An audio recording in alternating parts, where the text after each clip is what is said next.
Hello hi welcome back to gold channel. இன்றைக்கி ஜனவரி 31 இன்று தங்கம் மற்றும் வெள்ளி இரண்டுமே கணிசமான அளவில் குறைஞ்ச நிலையில் மாலை மீண்டும் வெள்ளியோட விலை ஒரு மிகப்பெரிய அளவில் சரிஞ்சிருக்குது. அதாவது இன்றைக்கி காலையில் 22 கேரட் ஆபரண தங்கம் ஒரு கிராமுக்கு 950 ரூபாய் குறைந்து 14,900 ரூபாய்க்கு ஒரு கிராம் ஆபரண தங்கம் விற்பனை ஆகிட்டு வருது. வெள்ளி ஒரு கிராமுக்கு மிகப்பெரிய அளவில் 55 ரூபாய் குறைஞ்சி 350 ரூபாய்க்கு ஒரு கிராம் வெள்ளி விற்பனை ஆகிட்டு வருது. இப்படிப்பட்ட சூழ்நிலையில் மாலை மீண்டும் இரண்டாவது முறையாக வெள்ளியோட விலை கணிசமாக குறைஞ்சிருக்கு. அதாவது மீண்டும் ஒரு கிராமுக்கு 30 ரூபாய் குறைந்து 320 ரூபாய்க்கு ஒரு கிராம் வெள்ளி விற்பனை ஆகிட்டு வருது. தங்கத்தோட விலையில் மாலை எந்த ஒரு மாற்றம் இல்லாமல் அதே 14,900 ரூபாய்க்கு தான் ஒரு கிராம் ஆபரண தங்கம் விற்பனை ஆகிட்டு வருது. வெள்ளியோட விலை மட்டும்தான் நமக்கு இரண்டாவது முறையாக மீண்டும் குறைஞ்சிருக்குது. ஒரே நாளில் நமக்கு பார்த்தீங்கன்னா காலையில் 55 ரூபாய், இப்போ 30 ரூபாய், அதாவது 85 ரூபாய் நமக்கு ஒரு கிராமுக்கு குறைஞ்சிருக்குது. ஒரு கிலோவுக்கு 85,000 ரூபாய் வெள்ளியில் குறைஞ்சிருக்குது. நேற்றுக்கு காலையில் 10 ரூபாய், ஈவினிங் 10 ரூபாய்னு 20 ரூபாய் குறைஞ்சிது. இன்றைக்கி ஒரே நாளில் 85 ரூபாய் குறைஞ்சிருக்கு. கிட்டத்தட்ட நேற்றுக்கு இன்றைக்கி மட்டுமே 105 ரூபாய் ஒரு கிராமுக்கு குறைஞ்சிருக்கு.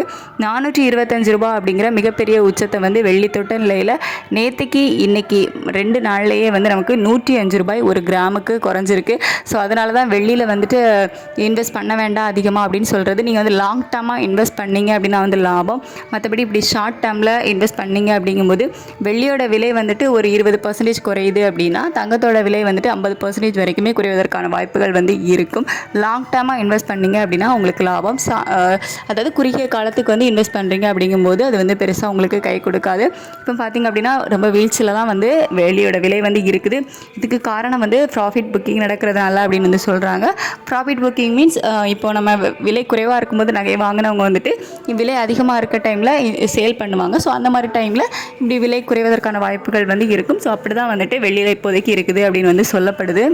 இந்த விலை வீழ்ச்சிக்கு அதாவது வெள்ளியோட விலை வீழ்ச்சிக்கு காரணம் ப்ராஃபிட் புக்கிங் நடக்கிறதுனால தான்.